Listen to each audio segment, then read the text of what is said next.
E na figura da esquerda, lá embaixo, a gente tem também uma esponja tubular, que é uma esponja de grande porte, e ela é encontrada, né, nesses ambientes aquáticos, mais predominantemente aí no ambiente marinho. Essa amarelinha, né, professor? Isso, essa amarela. Sim. Mas tem esponjas também, algumas poucas esponjas aí no ambiente de água doce, mas é mais comum, né, a esponja estar nos mares, né, nos oceanos. E é até interessante que o desenho Bob Esponja foi um biólogo que criou, né? Então ele, inspirado aí nas aulas de biologia, criou aquele desenho lá, Bob Esponja. E o Bob Esponja é obviamente uma esponja, pertence ao filo dos poríferos. Então, o filo dos poríferos, né, ou também conhecido como filo porífera, ele é formado por diversas espécies de animais, que vão ser conhecidos como esponjas, e essas esponjas elas vão apresentar uma grande diversidade, tanto aí de formas e cores, né? Então, aqui na figura da direita tem dois tipos de esponja. Percebam o tamanho dessa esponja barril, que tem um mergulhador dentro dela, né? Então, ela pode ter essa boca grandona aí, ou ser uma esponja amarelinha ali, grande também. Então, elas podem ser encontradas tanto isoladas ou formando colônias, né? E aí, quando tem essa amarela aí, ó, ela é formando uma colônia. Onde é fácil de encontrar, professor, ou não? No ambiente marinho, sim, mas tem que ser lá no fundo, né, do oceano. Não é fácil de ver, assim, não fica no raso, não, entendeu? Numa praia. Ela vai estar mais... Tem que mergulhar para conseguir encontrar elas. Então, assim, fácil de ver não é, né? Ela não vai estar lá no raso, dando bobeira lá. Você vai lá, uma esponja aqui. No caso que a gente vai ver as águas vivas, é mais fácil de ver, né, no Ainda raso. mais que fica lá no fundo do mar, né? Isso. Mas assim, não é tão fundo, não. Tem ambientes mais rasos que você consegue ver as esponjas, mas de toda maneira você vai ter Ah, que mergulhar, porque ela está fixa lá embaixo, né? Na areia, digamos assim, lá do sim. fundo do mar. Então, essas esponjas, no caso dessa esponja barril, ó, é uma única esponja, né? Então, ela está isolada. Mas no caso dessa esponja tubular aqui, ela está formando uma colônia. Então, assim, as colônias são indivíduos que estão ligados fisicamente uns aos outros, né? Que é o caso dessa esponja amarela aí. E todos são animais aquáticos, né? Sendo a maioria aí habitando o ambiente marinho. E são indivíduos, né, fixos, né? Então são chamados de sésseis. Eles ficam fixos ali a um substrato, que pode ser areia, uma rocha, né? Então não são indivíduos que vão se movimentar, né? Que no desenho lá o Bob Esponja anda, mas aquilo não acontece não, as esponjas são todas fixas. Então, o corpo de uma esponja, né, vai apresentar inúmeros poros, que são chamados ali de ósteos, e são esses poros que vão estabelecer, né, uma comunicação entre o meio externo e o interior do corpo, né? E aí a água vai entrar dentro da esponja justamente por esses poros. Então a gente está vendo aqui na figura da direita, ali embaixo, a entrada de água pelos poros. E aí vai sair por uma abertura maior, que vai ser chamada de ósculo, que vai estar geralmente na parte de cima aí da esponja. Então, a esponja, em termos de nutrição, né, de alimentação, ela é heterótrofa, então ela não vai produzir seu próprio alimento, ela vai tirar o alimento ali que ela precisa das partículas de alimento que estão em suspensão na água. Então, quando a água entra ali pela esponja, geralmente tem algum resto de alimento ali boiando, né, dissolvido nessa água. E quando essa água com esse alimento entra na esponja, ela consegue fazer uma filtração ali, filtrar essas partículas alimentares para se alimentar, né? Então, na sua cavidade interna ali, nesse átrio, as células chamadas de coanócitos, a gente está vendo aqui na figura mais da direita, essa célula coanócito, elas vão promover essa circulação de água na esponja e também a captura de alimento. No caso, a circulação de água, vocês percebam que esses coanócitos têm um flagelo, né? Então, são várias células que ficam ali batendo os flagelos e permitindo que a água entre na esponja. E consigo, trazem ali as partículas alimentares que vão ficar retidas nessa parte aí, conhecida como colarinho. Então, observem aí que tem uma parte conhecida como colarinho, que é como se fosse uma rede, né? E aí o alimento bate ali, fica grudado ali e é encaminhado para o interior, então, dessa célula chamada coanócito, e ali observem que vão ter vacúolos digestivos, né? Então a gente já estudou, né, nas nossas primeiras aulas lá que os vacúolos digestivos, na verdade, são lisossomos, né? Vão produzir proteínas ali digestivas para digerir essas partículas alimentares. Em respeito das trocas gasosas, né, nas esponjas, ela é realizada por difusão, então é de célula a célula, que o oxigênio vai sendo transmitido ali para o restante das células que compõem o corpo da esponja. Então, quando essa água entra ali, passa por essas células coanócitos, elas conseguem retirar o oxigênio que está dissolvido na água. E, em consequência, né, fazem lá o processo de respiração celular e eliminam o gás carbônico aí, também pela água ali, pelo ósculo, né, pela abertura de cima. Essa água que circula no corpo, o oxigênio vai sendo transmitido ali pelas células do corpo. Bom, a primeira espécie de esponja ali verdadeiramente carnívora foi descoberta por pesquisadores franceses no ano de 1995 e numa caverna submarina, né? Então, lá no fundo do mar tinha uma caverna e dentro dessa caverna eles encontraram essa esponja carnívora. Outras espécies já foram descobertas também, posteriormente, de esponjas carnívoras, e todas vão ficar nas regiões que a gente chama de bentônica, né? No fundo mesmo lá do oceano, em grandes profundidades, né? Então, a maioria habita ali o Oceano Pacífico. E essas esponjas carnívoras, geralmente, elas não têm aquela estrutura mesmo de uma esponja ali com câmaras, com células coanócitos, né? E aberturas típicas das outras esponjas. Elas são geralmente igual essa da figura da direita aí. Basicamente, possuem prolongamentos, né, nas laterais aí do corpo e vão ser circulados, né, por estruturas chamadas espículas, que são basicamente, lembram pequenos ganchos. E essas espículas aí funcionam como verdadeiros tentáculos ali para capturar um alimento, né? Um pedaço de crustáceo ali, um lagostinho, um peixe aderido ali, e ela faz, então, vai chupando ali, matando o animal e faz a digestão desse animal. Então, aqui na figura do direito tem essa esponja carnívora que foi descoberta na Califórnia, e esses prolongamentos medem cerca aí de 30 centímetros de altura. E está bem lá na região bem profunda do mar. Então, o átrio ali, ou espongiocélica, aquela cavidade do meio ali da esponja, que a gente está vendo na figura da direita, ela não corresponde a uma cavidade com função digestiva, porque nesses animais a digestão ocorre dentro da célula, né, pelos lisossomos ali, é uma digestão intracelular. Então, a circulação de água ali que entra pelos poros da esponja vai ser possível graças ao batimento dos flagelos que tem nesse coanócito, né? Então, na figura da direita eu já falei ali, tem os flagelos que movimentam a água, e o alimento dissolvido nessa água vai ficar retido numa região dos coanócitos que é chamada de colarinho, que vai funcionar como uma rede ali para filtrar, né? Para deixar aquele alimento grudado ali e ser encaminhado, então, para o interior desses coanócitos, onde os lisossomos vão jogar enzimas, proteínas ali que vão digerir, né, essas partículas alimentares.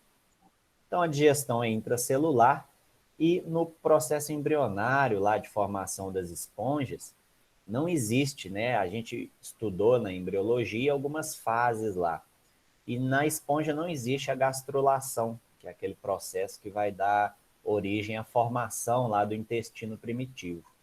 Então, por esse motivo que as células coanócitas fazem essa digestão intracelular, né? Não tem uma formação de cavidade digestiva. O corpo das esponjas é formado por espículas. Na figura mais da direita ali, ó, a gente tem uma foto de microscopia. A gente pode ver essas espículas aí, de verde aí. Tem tipo, é uma bolinha com umas protuberâncias assim na ponta delas. Então, essas espículas são estruturas, né, que compõem um endoesqueleto, ou seja, um esqueleto interno ali das esponjas, e vão ser responsáveis por sustentar o corpo desses animais. Então, geralmente, essas espículas são formadas por sílica, que é basicamente um componente que tem lá na areia, por exemplo, ou então por carbonato de cálcio. Tá? E aí tem algumas esponjas que, além dessa estrutura de sílica e de O carbonato bicarbonato, bicarbonato. Ai, não consigo falar direito. o É, carbonato de cálcio. isso. É encontrado só na areia? Não, tem substância também, né? O carbonato de cálcio. No caso, a sílica vai ser encontrada ali na areia. A sílica, o carbonato de cálcio não vai estar na areia, não. Ele vai estar ali por exemplo, os recifes de corais têm carbonato de cálcio. Algumas esponjas têm carbonato de cálcio também. Tá? Mas, assim, mais dissolvido na água não vai estar. Geralmente vai estar ou associado a um coral ou associado a uma esponja. E na areia mesmo vai ter o que a gente chama de sílica. Essa sílica é até interessante, que a sílica ela dá origem ao vidro. Esses vidros que a gente tem dentro da nossa casa. Tanto é que nos desertos, né, que tem areia, tem sílica, na hora que cai um raio ali, ou então quando eles fizeram os testes lá nos Estados Unidos da bomba atômica, eles procuraram um deserto para explodir essa bomba para ver como é que era o funcionamento dela. E aí eles explodiram numa região do deserto, lá com areia, e essa sílica virou vidro. Então, onde ocorreu a explosão lá, virou tudo vidro. Então, é muito Tá. interessante. Essa sílica, então, está na areia. Carbonato de cálcio vai estar ou no corpo das esponjas, ou então a gente vai estudar também nos recifes de corais, tá bom? Tá bom. E aí, algumas esponjas, além dessas espículas, né, de carbonato de cálcio ou de sílica, elas têm também uma proteína, que é chamada de espongina. E aí, geralmente, essas esponjas que têm essa espongina, que é o que está representado aqui na figura da esquerda, são esponjas macias e foram durante muito tempo aí utilizadas, né, na antiguidade para tomar banho.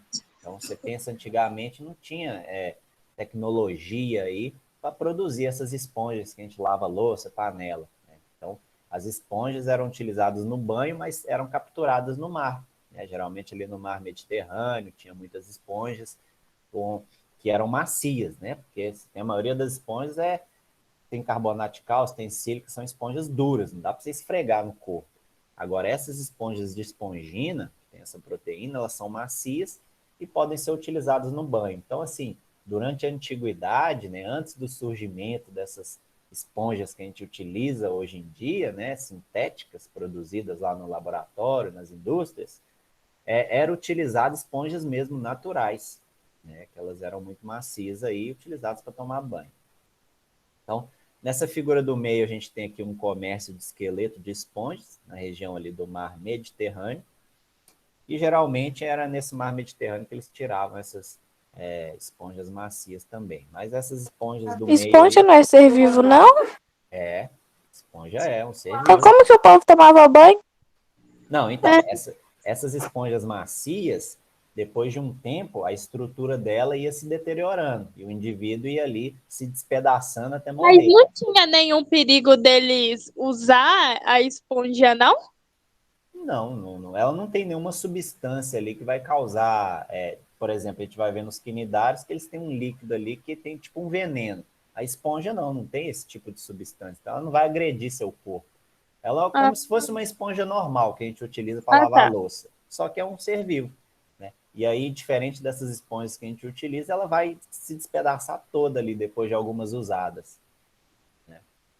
Então, basicamente, não vai agredir seu corpo, nem nada. Mas hoje em dia é bem raro de encontrar esse tipo de esponja. Né? Até pelo comércio aí que já teve antigamente, é raro você encontrar esse tipo de esponja. Eu mesmo nunca vi. Você não vai ver vendendo no supermercado uma esponja dessa. Vamos lá. Então, os tipos de esponjas, né? Então, existem 3 tipos de esponja, né, em questão da morfologia do corpo. Então, tem uma esponja conhecida como asconoide, outra como ciconoide e outra como leuconoide. A gente está vendo aqui na figura da direita. São os tipos morfológicos e, basicamente, a diferença que tem é o nível de complexidade do corpo. Né? Você pega lá a esponja mais simples, que é a asconoide, ela tem um tipo morfológico bem simples, ela geralmente tem um tamanho reduzido aí, no máximo 1 centímetro de altura, né? Então, o nível de complexidade do corpo é menor. Então, você veja que a água entra ali, ela algumas células filtram ela e rapidamente a água sai ali, né, pelo ósculo. Já as esponjas Sicon e Leucon, você pode ver aqui na figura da direita que o nível de complexidade aumenta. Então, as estruturas internas ali sofrem dobras, sofrem mais voltas, o que permite, quando essa água passa ali, uma melhor filtração, tanto para captar o oxigênio quanto para captar o alimento. Então, nessas esponjas tem dobramentos ali que resultam no aumento dessa parede interna, com consequente aumento no número daquelas células conhecidas como coanócitos. Então, isso ajuda aí, né, tanto no processo de alimentação, como uma filtração mais eficiente dessa água. E aí o movimento da água, né, é mais intenso nessas esponjas, né? Como elas têm mais coanócitos ali para bater os flagelos, a entrada de água ocorre mais fortemente aí. Em relação à reprodução dessas esponjas, os espermatozoides, então, eles são formados a partir das células conhecidas como coanócitos e vão sair ali das esponjas pelo ósculo. Observe o número 1 aí na figura da direita. Então, você tem uma esponja e pelo ósculo ali ela lança os espermatozoides na água. Esses espermatozoides vão nadar, né, que eles têm um flagelo, e quando eles alcançam outras esponjas, eles penetram então pelos poros dessa nova esponja e vão ser rapidamente capturados ali pelos coanócitos. Esses coanócitos vão transferir esses espermatozoides em direção ao óvulo, né, da esponja fêmea, e no corpo da esponja vai ocorrer então a fecundação. E a partir do momento que ocorre lá a fecundação, formam-se larvas, né, que vão sair da esponja pelo ósculo, que é o número 2 ali. Então, a partir do momento que formou a célula ovo, o zigoto, ele vai se transformar numa larva. E aí a larva vai ser liberada, então, na água. No número 3, a gente consegue ver essa larva aí também. Então, as larvas desenvolvem, né, até a fase de blástula, que a gente já estudou, e vivem livres ali na água, né, constituindo parte, então, do chamado plâncton. Então, o número 3 está representando aí essa larva. Essa larva, quando ela encontra um substrato, ela vai se fixar, né? Pode ser uma rocha, pode ser o fundo lá do oceano, na parte de areia, pode ser associada a um recife de coral, por exemplo. Ela vai se fixar e vai sofrer uma metamorfose e transformar numa esponja, então, adulta. Né? E aí as esponjas, elas podem ser de dois tipos. Pode ter aquela esponja hermafrodita, então ela tanto tem um sexo masculino, que vai produzir os espermatozoides, quanto feminino, que vai produzir os óvulos. Né? Pode ser chamada também de esponjas monóicas, né? Mono vem de um, então uma casa só ali para o que seria uma casa para o sexo, né? Então você tem tanto sexo masculino quanto feminino na mesma esponja, ou esponjas de sexos separados, que é o que aconteceu aqui nesse esquema que eu mostrei para vocês. Então você tem uma esponja masculina e uma esponja feminina. Também são chamados de esponjas dioicas, né? Di são duas casas para o sexo. Então você tem um indivíduo masculino e um feminino. Bom, isso é a reprodução sexuada nas esponjas, mas pode ocorrer também a reprodução assexuada nas esponjas. Né? E aí a principal modalidade de reprodução assexuada que vai ocorrer é o brotamento. Observe aí na figura da direita. Então você tem no corpo de uma esponja ali surgindo um broto, né, que é uma esponjazinha nova, que vai se desenvolver numa esponja posteriormente adulta. Né? E aí, ao passar do tempo, esse broto ele pode se desprender da esponja, né, cair ali no substrato e dar origem a um novo indivíduo isolado, ou ele pode permanecer ligado ali no corpo dessa esponja-mãe, originando então uma colônia. Né? Então, desse broto vai nascer outros brotos e, quando for ver, vão ter vários indivíduos ligados uns aos outros ali, formando uma colônia. Um outro tipo, né, de reprodução assexuada e mais raro que acontece é a gemulação. Vai ser muito comum em espécies de água doce. A gente está vendo essa gêmula aí na figura da direita.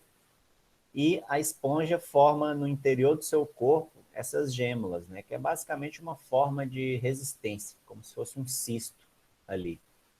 E aí surgem quando as condições ambientais estão desfavoráveis. Então, se tem o lançamento de poluição na água, ou algum distúrbio ali naquele ambiente marinho, né, que causou um estresse ali nessas esponjas, elas podem rapidamente se encistar, né, formar essas gêmulas aí.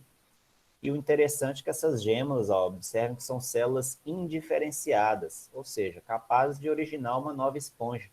Como elas não são especializadas em determinado tipo de função, elas podem produzir vários tipos celulares, né? São células, como se digo, totipotentes, né, ou indiferenciadas.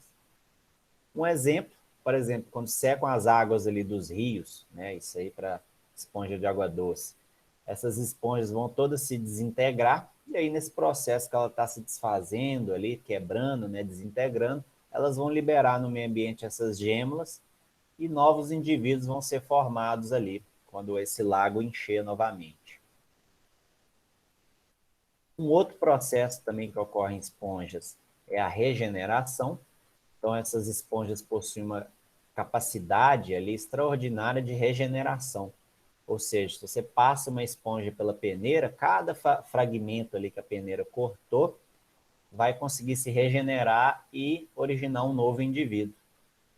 Os pescadores lá do mar Mediterrâneo e no Caribe que capturavam essas esponjas ali, geralmente essas esponjas macias para tomar banho, teve um comércio muito intenso nessa região, eram comum eles pegarem as esponjas, despedaçar elas inteiras e jogar lá no mar.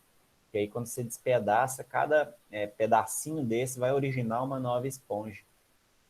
Então, esse despedaçamento das esponjas, né, eram utilizados nessas esponjas de banho no intuito de obter uma maior quantidade dessas esponjas que estavam acabando.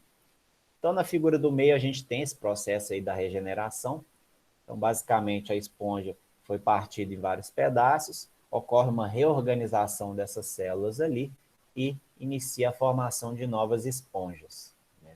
Então, tem um comércio muito intenso nessa região ali do Mediterrâneo por essas esponjas. Até aí tá tranquilo? Todo mundo está entendendo? Ou estou falando Sim. muito rápido? Beleza. Então, para a esponja, o que a gente tinha que falar era isso, né? São esses indivíduos mais simples. A gente vai ver agora os quinidários, né? Então, são as conhecidas águas-vivas, né? Também chamadas ali de pólipo. Tem a fase pólipo, que é fixa, né? Também no substrato, assim como uma esponja. A gente está vendo ali na figura da esquerda. Vamos lá. Então, os quinidários, eles já vão pertencer ao filo Quinidária, e são também animais aquáticos, assim como as esponjas, né? E apresentam formas tanto móveis, que são as águas-vivas, que a gente está vendo aí na figura da direita, também chamadas de medusas, né? E os indivíduos fixos, né? Então, a gente está vendo um na figura da direita lá em cima, de vermelho, que é chamado de pólipo. Então, esses quinidários são indivíduos marinhos, né, a maioria, e alguns poucos representantes aí podem viver na água doce. Geralmente, os quinidários, aqueles que são fixos, né, são os sésseis, eles são chamados de pólipos, que é o que a gente está vendo lá no alto, da figura da direita, e os que se movimentam na água são chamados de medusas, né, ou popularmente conhecido aí como águas-vivas. Então, vejam que tem diferentes formatos aí de águas-vivas.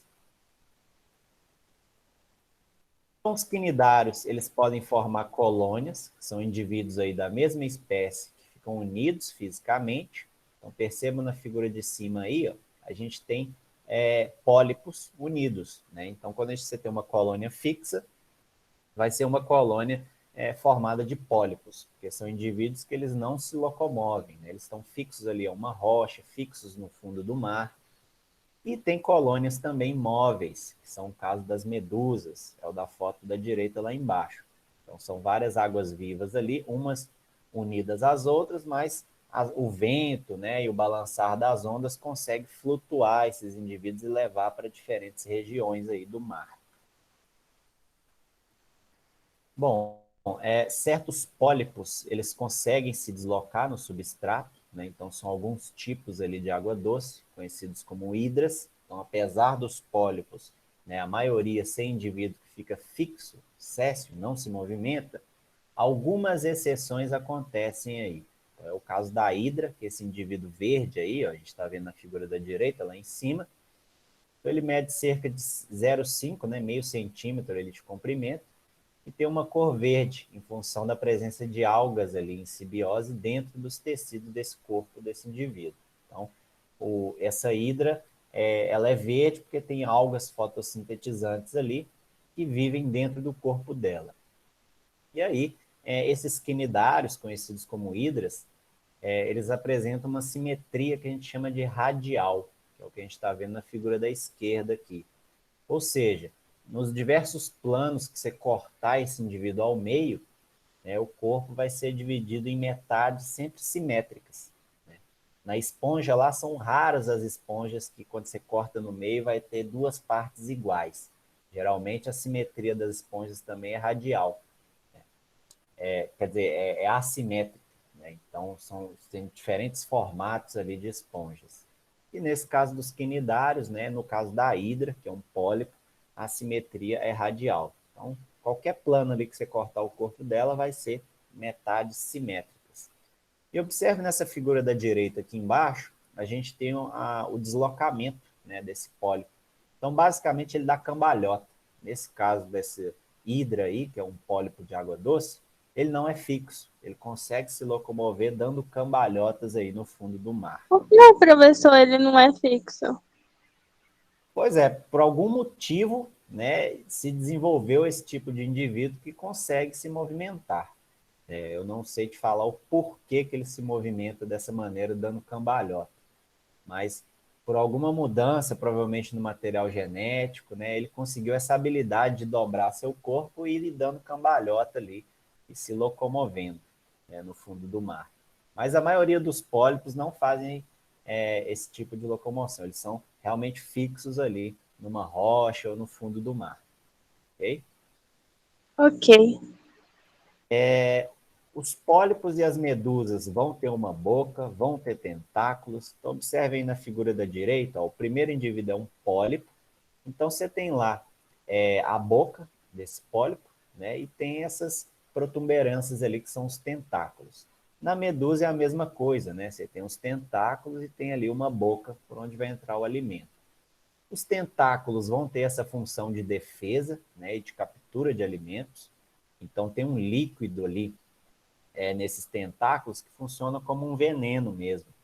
E aí, quando algum indivíduo esbarra ali, ou no pólipo, ou nessas medusas, é injetado esse veneno, o indivíduo morre, aí os tentáculos vão lá, capturam, né, jogam o alimento em direção à boca para entrar e a digestão ocorrer.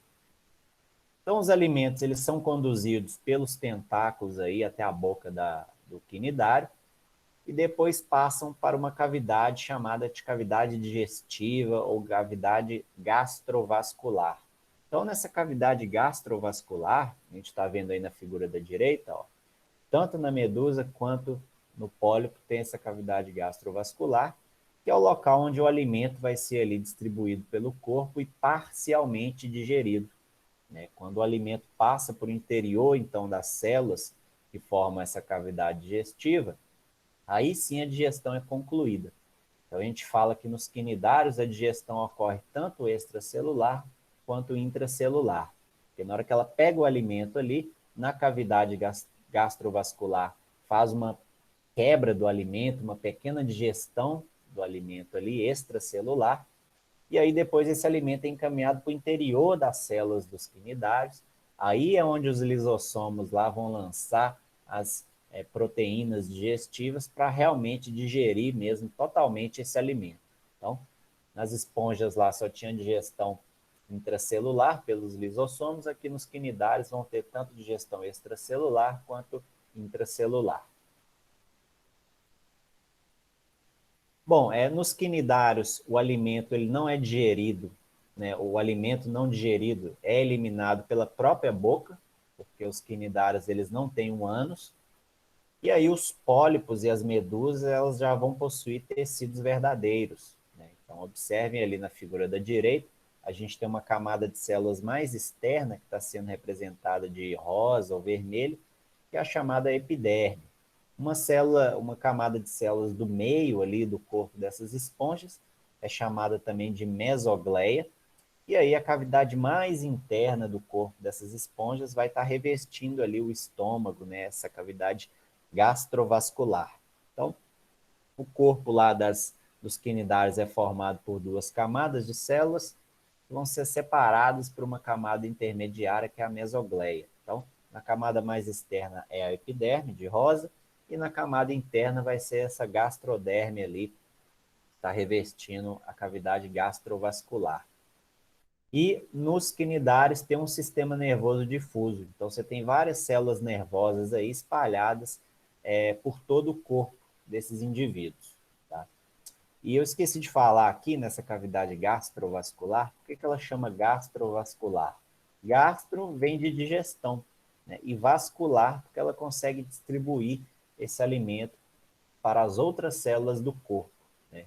No nosso organismo, né, nossa cavidade, ela tem a função somente de fazer a digestão, e o sistema circulatório é o sistema vascular, né, que vai distribuir aí esse alimento e o oxigênio, por exemplo, pelo restante das células do nosso corpo. Nesse caso dos quinidários, eles estão juntos, né? Tem duas funções, então, tanto de digestão quanto de distribuir aí oxigênio e alimento para as diferentes células desses quinidários. Bom, nos quinidários é aplicado, então, a explicação desse termo gastrovascular, uma vez que essa cavidade serve tanto para digerir, né, gastro, quanto para distribuir o alimento, que seria a vascular. Né? E aí os quinidócitos já são células, observem na figura da direita, são células que vão ocorrer em maior número nos tentáculos ali desses quinidários, e eles produzem um líquido urticante, né, que é capaz de causar tanto queimaduras na pele humana e imobilizar pequenos animais. Esse líquido aí, dentro da célula, vai ter um filamento, e quando ele é liberado ali, quando algum bicho esbarra nesse tentáculo, esse filamento é liberado e injeta esse líquido urticante aí que vai matar o animal. Ou, no nosso caso, se a gente esbarrar no indivíduo desse, numa água-viva, vai causar queimaduras no nosso corpo. E aí, um detalhe ali da anêmona do mar, né, que ela tem também esses tentáculos, é um indivíduo ali que está fixo, né, um pólipo. Então, ele tem esses tentáculos aí que vão lançar esse líquido urticante. Tem ali no meio dela a boca. Bom, o peixe-palhaço, né, vai viver tranquilamente entre os tentáculos da anêmona do mar. Então, a anêmona do mar é um pólipo, né, e nos tentáculos dela tem esse líquido urticante. Porém, no peixe-palhaço aí, né, na figura da esquerda ali, o filme Procurando o Nemo, mostrando eles aí, o pai dele e o Nemo nesses tentáculos aí dessa anêmona do mar. E aí, na camada de pele desse peixe-palhaço, tem um muco que vai revestir, então, a superfície do corpo desse peixe e vai proteger o peixe-palhaço dessa substância urticante aí presente na anêmona. Por isso que os peixes-palhaços conseguem viver tranquilamente ali dentro da anêmona. Né? Então, é como se fosse uma casa ali para esse peixe-palhaço. Né? Quando algum indivíduo tenta se alimentar do peixe, ele corre para dentro da anêmona ali e o indivíduo não consegue entrar, porque senão ele vai tomar ali o líquido urticante ali e vai acabar morrendo.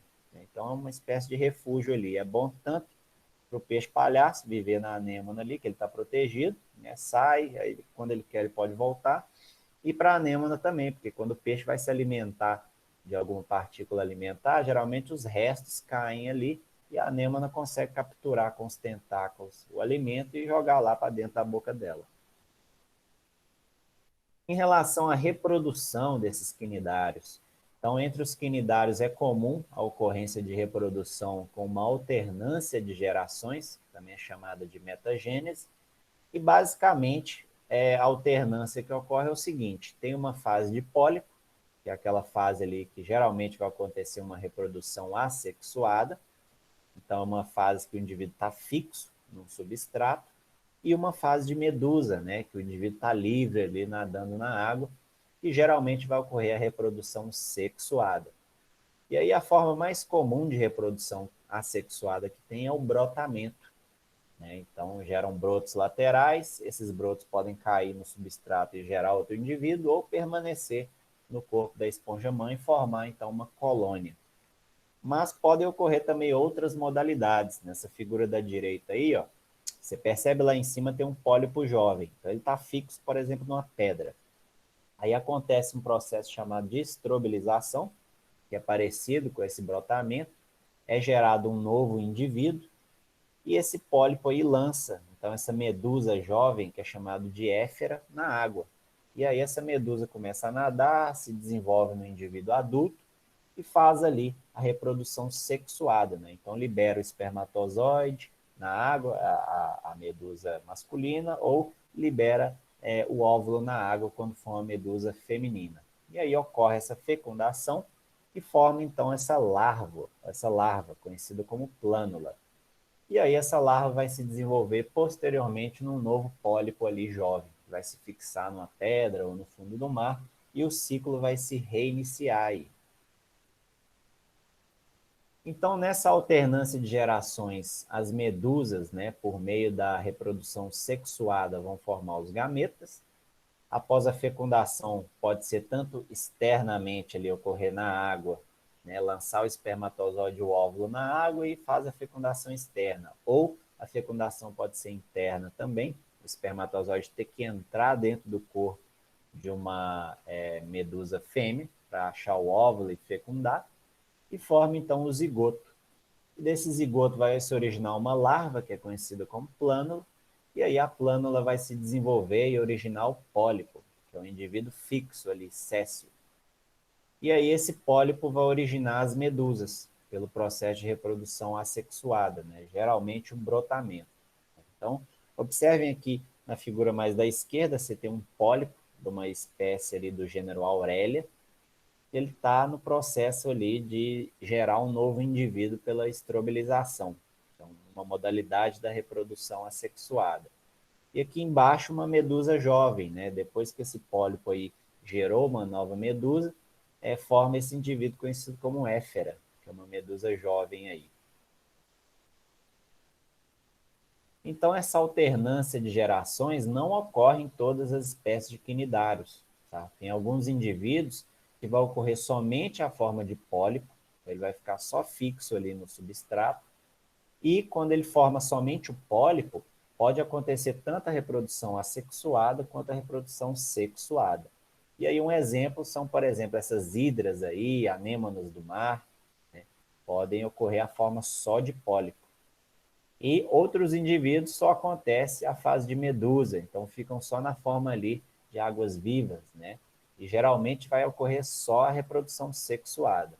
Um exemplo são essas medusas aqui, da figura da direita mais lá embaixo, do gênero Liriope, né? Que não apresenta essa fase de pólipo no seu ciclo de vida.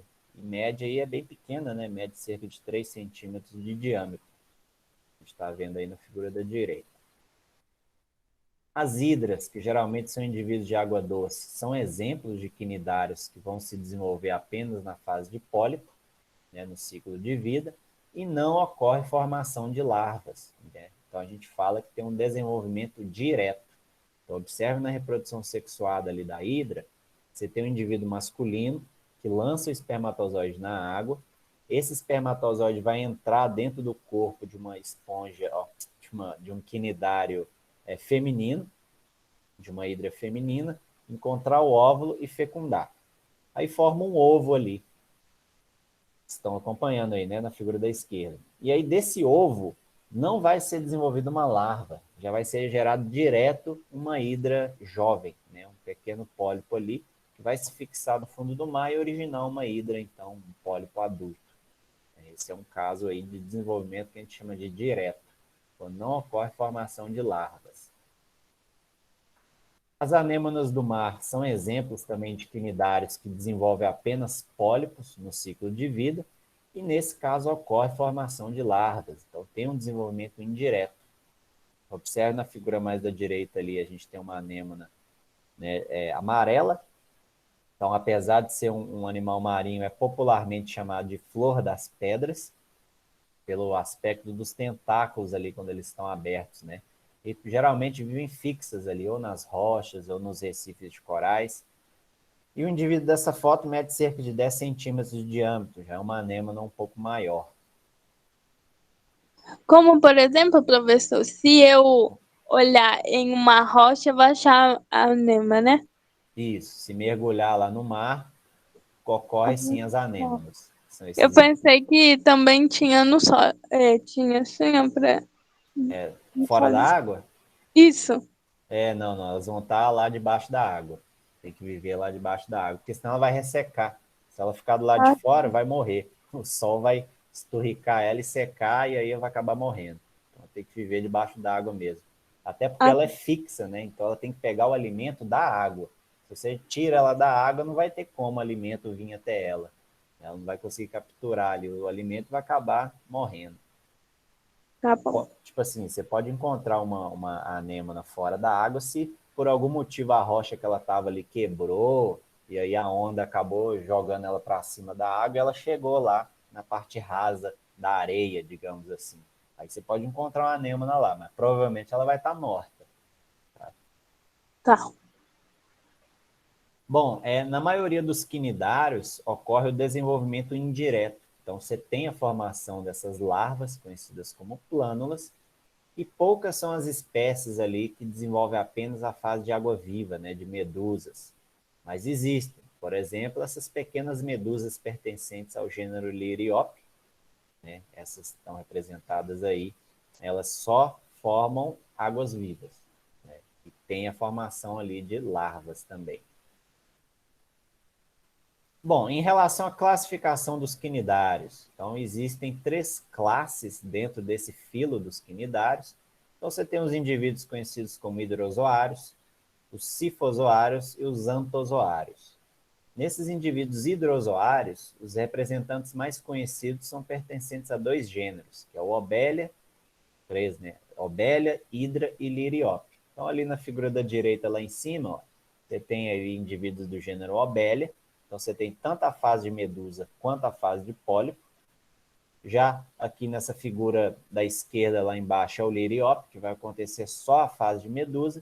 E na figura mais da direita lá embaixo, a gente tem uma fase só de pólipo, né, que é o que acontece na Hidra, que é o indivíduo de água doce. Então, na Obelia ali tem essa alternância de gerações, que é chamada de metagênese. Você tem tanto a fase de medusa quanto a fase de pólipo.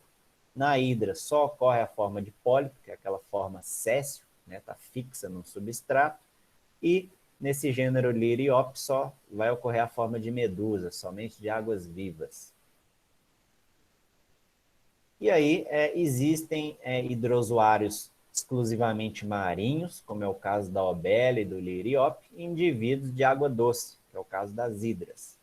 Já nas outras classes que a gente vai ver de quinidários, são todos indivíduos marinhos. Tá? Muitos hidrozoários eles formam colônias sésseis, e aí são colônias formadas só por pólipos, né? São hidras, e estão fixas a um substrato. Ou colônias também flutuantes, são várias águas vivas juntas ali, formando essa colônia que o vento e as ondas acabam deslocando ela para diferentes regiões ali dos mares e oceanos. Um exemplo de colônia séssil, né, fixa, são os pólipos da Obelia. Observe na figura da direita lá em cima, que esse pólipo forma tipo uma árvore, né? São vários indivíduos juntos, unidos uns aos outros ali, de branco, e formam essa colônia fixa. E como exemplo de colônia flutuante, a gente pode citar o gênero Physalia, que ele é conhecido popularmente como caravela portuguesa. Então é um indivíduo aí que forma colônia e pode medir até 10 centímetros em seu diâmetro. Pessoal, esse fala, rapidinho, esse fala que essa, como se diz, não sei se é água Água viva, viva? né? Água viva. Água viva, esse fala que esse bicho é venenoso, né? É É, verdade, certo? esses tentáculos aí que eles têm, vai ter um líquido ali urticante. Então, se você encosta ali, você toma tipo uma ferroada, esse líquido é injetado dentro do seu É, organismo e na gente causa queimadura. Mas você pega um peixinho pequenininho e mata na hora o bicho. não, Se na gente causa queimadura, você imagina um indivíduo pequenininho, tipo um peixe, né? O bicho queima é todo e morre na hora. É bem perigoso mesmo. verdade. E aí você tem essas colônias flutuantes, né, nos hidrozoários, que vão ser esses indivíduos conhecidos como caravela portuguesa. E aí a colônia flutua, né, graças a um indivíduo em forma de saco, né, que fica cheio de gás ali, que é oxigênio, e é transportado pelo vento, pela ação das ondas. Então, nas colônias, você tem diferentes tipos de indivíduos. tá? Apesar de um estar ligado fisicamente com o outro, essa associação aí, cada um tem uma função específica. Então, você tem aqueles indivíduos que vão fazer a alimentação, que através desses tentáculos vão conseguir matar pequenos peixes, pequenos artrópodes ali, crustáceos, insetos, e conseguir garantir a alimentação dessa colônia. Outros indivíduos vão ser exclusivamente para defesa, então os tentáculos vão ficar só para injetar essa substância urticante para causar queimadura, ou então matar algum tipo de indivíduo pequeno, e outros vão ser responsáveis somente pela reprodução, né? Tanto da fase sexuada ali, né, lançando espermatozoide, óvulo na água para acontecer a fecundação e gerar um novo indivíduo. Então, numa colônia ali, cada indivíduo tem uma função específica. Existem também quinidários conhecidos, né, que são uma outra classe, que são os cifozoários, e esses cifozoários são representados principalmente pelas medusas. Em geral, vão possuir tamanhos maiores da classe dos hidrozoários. Então, observe essa medusa aí na figura da direita, lá em cima, né? Parece até um cogumelo ali. Mas essas medusas dessa espécie, elas chegam até 50 centímetros de diâmetro. Então, a gente viu lá nos hidrozoários que eles vão chegar a 10 centímetros, aqui já é maior, né? 50 centímetros de diâmetro. É um indivíduo bem grande. Em geral, né, eu falei, possuem tamanhos maiores que os hidrozoários e vão apresentar também essa alternância, né, de gerações. Ora vai estar o indivíduo na forma séssil, que é o pólipo, fixo a um substrato, ora vai ser originado o indivíduo que vai estar nadando na água ali na forma de medusa, né, ou águas vivas. E tem uma outra classe também, dentro desse filo dos quinidários, que são os antozoários. Então, os antozoários só ocorre a forma fixa, né, séssil, que é a forma de pólipo. E todos são indivíduos fixos ali a um substrato, né, que é o caso das anêmonas do mar. Então, alguns anêmonas do mar podem apresentar movimentos assim extremamente lentos. Sempre na biologia tem uma exceção, né? Mas algumas anêmonas têm um movimento extremamente lento, praticamente imperceptível, né, como é o caso de algumas ali anêmonas do mar. Elas estão fixas, mas elas conseguem dar uma movimentada ali e se deslocar um pouco, né? Mas, em geral, a anêmona é um animal solitário, que é difícil você ver formando colônia. Na hora que forma colônia, forma lá geralmente são os pólipos, né, onde vive o peixe palhaço ali, que formam essas colônias. A anêmona do mar geralmente vai estar solitária. E existem também os antozoários que vão formar as colônias, né, que é o caso da maioria dos recifes de corais verdadeiros aí. Então, observe na figura da direita lá em cima, você tem um coral chamado de coral cérebro. Ocorre aqui no Brasil, né, na Bahia, ali em Abrolhos. Então, os pequenos pólipos ali desse coral vão expor seus tentáculos ali à noite. Professora, tem como você voltar, falar o que você já tinha falado? Porque o meu microfone, para mim, a voz sumiu. Ah, tá. Tá bom. Você quer que volte aqui essa Isso. parte aqui você viu, né? Das caravelas. Sim. Tá. Aí esse outro aqui você não viu, não, né? Não. Tá. Então, uma outra classe de quinidários que existe dentro do filo, né, dos quinidários são os cifozoários. E aí esses cifozoários são representados, né, principalmente pelas medusas, que são aquelas águas vivas que estão livres ali na água nadando. Então, em geral, esses indivíduos cifozoários, eles vão ter tamanhos maiores que da classe dos hidrozoários. Então, aquelas águas vivas que a gente viu na classe dos hidrozoários, que é desse slide anterior, vão chegar aí no máximo a 10 centímetros de diâmetro. Já essas águas vivas da classe dos cifozoários, que a gente está vendo aí na figura da direita, lá no alto, são medusas maiores, podem chegar até 50 centímetros de diâmetro. Então, são indivíduos grandes, né? E vão apresentar também essa metagênese, que é a alternância de gerações. Então, uma hora vai estar o indivíduo na forma de medusa, né, livre na água ali, nadando, ou solitário, ou na forma de colônia, né, unida com outros indivíduos. E hora vai estar os indivíduos na forma séssil ali, fixa em algum substrato, formando ou um pólipo solitário ou então formando lá pólipos coloniais, né? E aí vão abrigar, por exemplo, os peixes palhaços. E nesses antozoários, né, que a gente falou então dos cifozoários, tem uma outra classe dentro dos quinidários, que são os antozoários. E aí, nesses antozoários, só ocorre a forma de pólipo. Então, é só indivíduo fixo, né, céssio. Só anterior mesmo que eu não tinha ouvido essa parte aí, Escutou, né? eu Beleza. Então, consegui beleza. entender. Tá. E aí, tem os antozoários que vão formar colônias, né, que é o caso que a gente chama de corais verdadeiros. Então, vai acontecer aqui no Brasil, na Bahia, ali na região de Abrolhos, e tem uma outra região, me fugiu o nome agora, mas é Abrolhos e Ilhéus. Vai ter os corais que a gente chama de coral verdadeiro, né, que é o exemplo do coral cérebro. Ou seja, o esqueleto externo desses corais é formado de carbonato de cálcio e vai persistir, mesmo depois que esses indivíduos morrem ali dentro da colônia.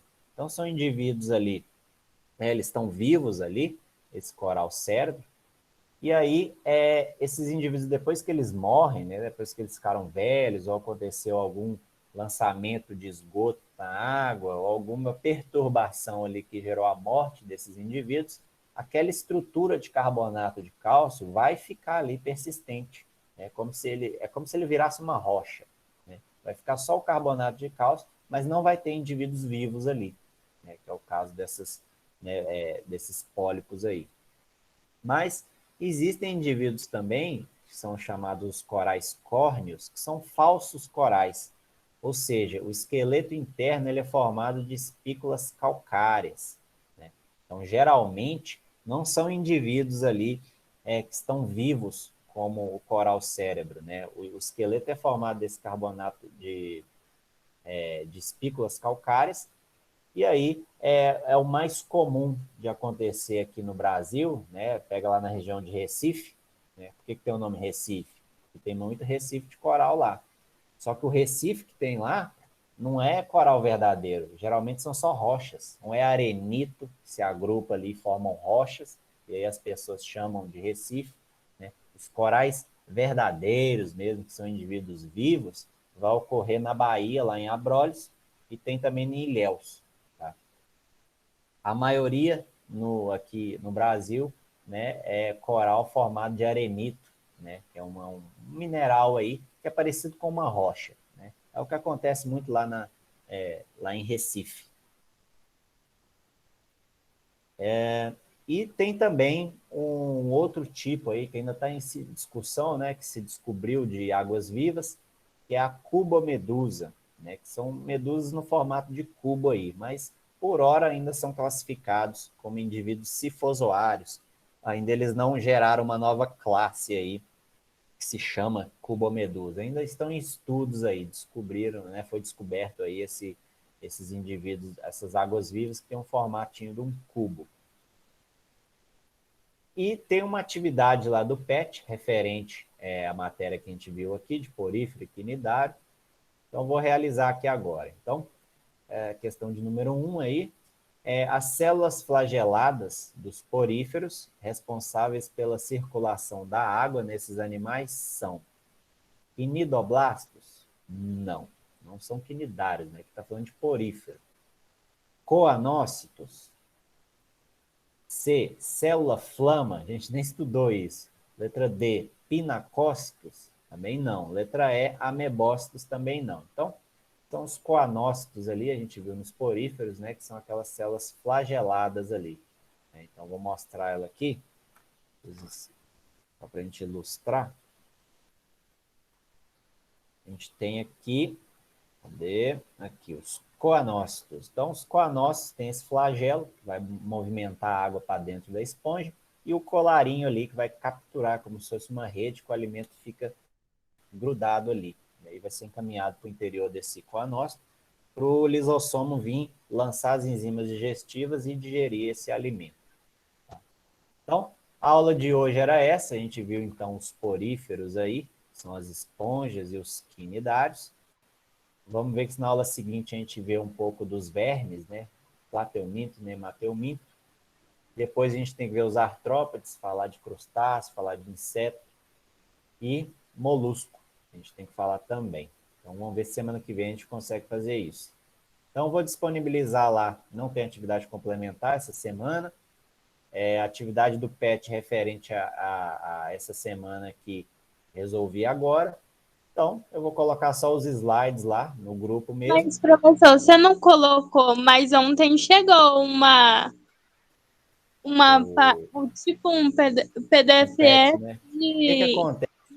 Ali é o de seguinte, as nossas atividades complementares, eu não esperei esse PET complementar, né? No começo, lá nas primeira, segunda, terceira e quarta semana, eu já joguei para vocês as atividades complementares. eu acho que sim, que eu até enviei a semana 1 e Isso, faltam as outras para me terminar de fazer. isso. Então, assim, esse PET que lançou lá é da professora Isabel, né? Porque a Isabel dá turma também para o segundo ano. E aí acabou que a supervisora colocou para vocês realizarem, né? São 3 questões lá tranquilas, né, de se resolver, mas não preocupem com ele, tá? As atividades complementares de vocês eu já lancei, para quem me enviou lá, daqui a pouco eu vou abrir o sistema e lançar o ponto para vocês, tá? Não se preocupem com ela. Mas, se vocês quiserem fazer, podem fazer e enviar para o meu e-mail, tá? Semana que vem eu vou corrigir elas também. Mas está bem tranquilo, são só 3 questões lá. Mas isso é da professora Isabel, tá bom? Tá. Ela dá aula para o segundo ano também. As nossas atividades complementares eu já lancei para vocês aí ao longo das semanas. Perfeito? Então, obrigado pela participação na aula de hoje aí. Alguém tem alguma dúvida? Não. Beleza, então. Então, eu aguardo vocês aí na próxima semana, tá bom? Até Tchau. mais. Tchau, tchau. Falou, professor. Falou, Zé. Um abraço.